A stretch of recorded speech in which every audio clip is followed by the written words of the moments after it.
Kristus augšām cēlies. Sabats pirms pļaujas svētkiem. Mani pļaujas svētku lasījumā uzrunāja Jēzus rinda, ko viņš saka pašā sākumā atbildēdams saviem apustuļiem, kad viņš saka, man ir ēdiens, ko ēst, kuru jūs nepazīstat. Un lieliski zinot mūsu brīnišķīgajā ticībā, ka Jēzus runā ar līdzībām, un tajā brīdī, kad svētais gars mums atklāja šo līdzību dziļāko ticības nozīmi, un mēs ar savām miesas acīm to neredzēdam, bet ar savu ticības acīm ieraudzīdam, esam apgaismoti, tad gribas teikt, ka arī šie vārdi pirms līdzības par sējēju, kurš vāc mūžīgai dzīvībai, kļūst skaidri kādā brīdī ticībā, kad ejot, mēs saprotam, ka patiesi mēs ēdam maizi, kas ir tieši tāda paša kā mūsu pestītājiem. Un šī maize ir balstīta tajā, ka mēs pildam mūsu Dieva gribu, mūsu dzīvē, ar tādu pašu degsmu, mīlestību, ar uzņēmību pret krustu, kas mums jānes, kā to dara pestītājs.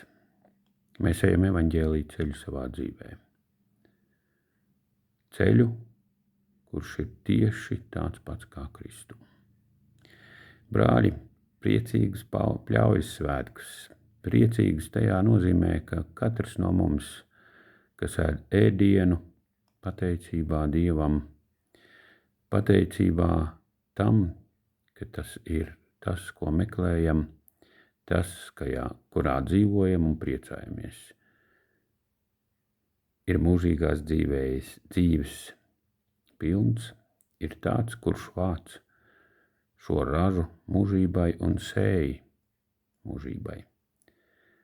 Kristus ir augšām cēlies par katru vienu no mums, un pļaujas svētki ir svētki, kuros mēs svinam šo neredzamo ēdienu, kura ēšana, Kristus miesa un asins mūsos tajā pašā Jāņa evaņģēlijā saka, kas ēd Kristus miesu, tad ir mūžīgā dzīvība.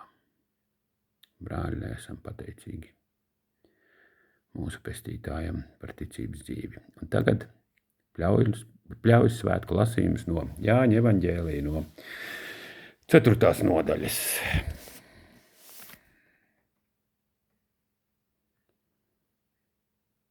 Mācekļi lūdza Jēzum sacīdam, Rabi, ēd.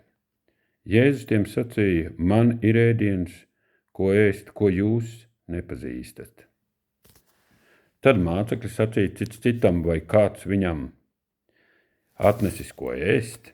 Jēzus viņiem atbildēja, mans ēdiens ir darīt tā gribu, kas mani sūtījis, un pabeigt viņa darbu. Vai jūs nesakāt, vēl 4 mēneši, tad nāks pļaujas laiks? Redziet, es jums saku, paceliet savas acis un skatiet druvas, jo viņas ir baltas pļaujai. Jau pļāvējs dabū algu un vāc augļus mūžīgajai dzīvei, lai kopā priecātos sējējs un pļāvējs.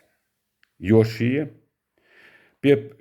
piepildās vārdi, ka cits ir, kas sēj un cits, kas pļauj.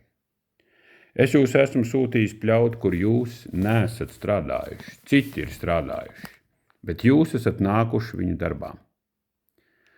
Bet daudzi šīs pilsētas samarieši sāka ticēt Jēzum, dzirdējuši sievas vārdus, jo viņa apliecināja, Jēzus man visu pateicis, ko esmu darījusi.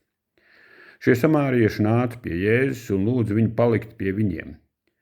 Un viņš palika tur 2 dienas. Tad vēl daudz vairāk kļuva ticīgi viņu vidū, viņa vārda dēļ.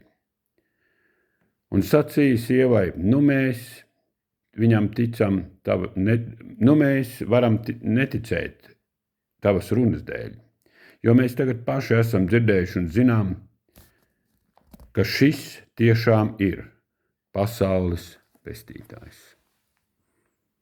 Kristus ir augšām cēlies par katru vienu no mums. Viņš patiešām ir pasaules pestītājs. Šī pļaujā, lai varam būt pateicīgi par ēdienu, ko ēdam rīt, par ēdienu, ko ēdam savai glābšanai katru nedēļas pirmo dienu.